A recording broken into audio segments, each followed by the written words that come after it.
There's a bug. I shall obliterate you. Smash you into oblivion.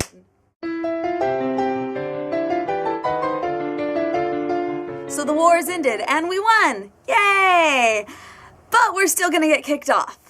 Man, did we get the short end of the stick. The sci-fi thriller Oblivion is set in what is left of modern-day New York City. Why is everything always in New York? I mean, this is just one of the pet peeves of mine.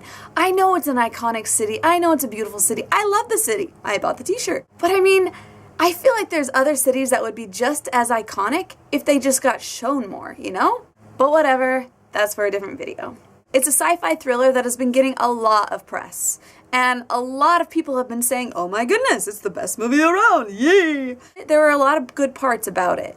And I'll be honest, a lot of people are going to like this movie. But also, I didn't.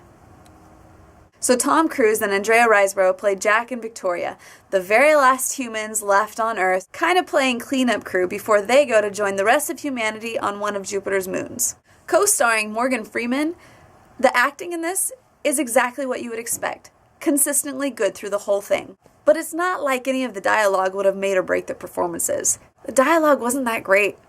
And also the two main female characters, really weak. And I'm not even a ranting feminist. Things I did like, the special effects and the settings and everything that they put a lot of time and money into were really good. The music had a lot of electronic beats and everything. It was really, really intense. It played a good part. But then also they splashed in a couple classic rock songs. And like any classic sci-fi thriller, this story has lots of twists and turns and moments where you just feel like, say what? And you are racking your brain trying to figure out how this is all going to end. But at the same time, as you think it's being really inventive, you realize you've seen all of these things before. There are a lot of times when I found myself thinking things like, oh, that's just like on Independence Day. I wonder if you got that idea from Star Wars episodes 1, 2, and 5. Oh, they did that in The Matrix. Do I detect The Truman Show? Tron definitely had its influence in there as well. This is kind of like sci-fi sausage. A high grade of sausage. But still, many elements were just cut and pasted into this movie. And like I said, it was good, but not great. It definitely earned its PG-13 rating.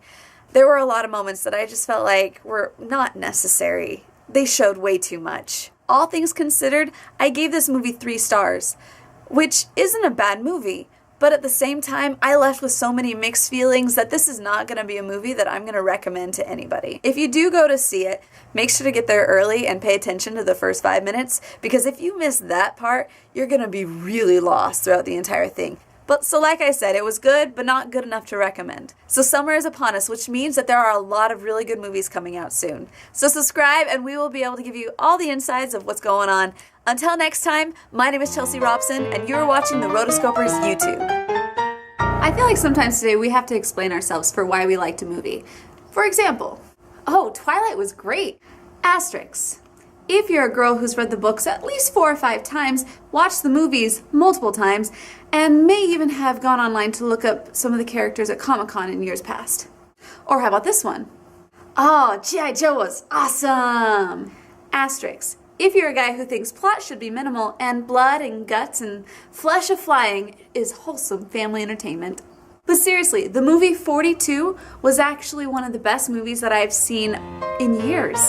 No asterisks needed.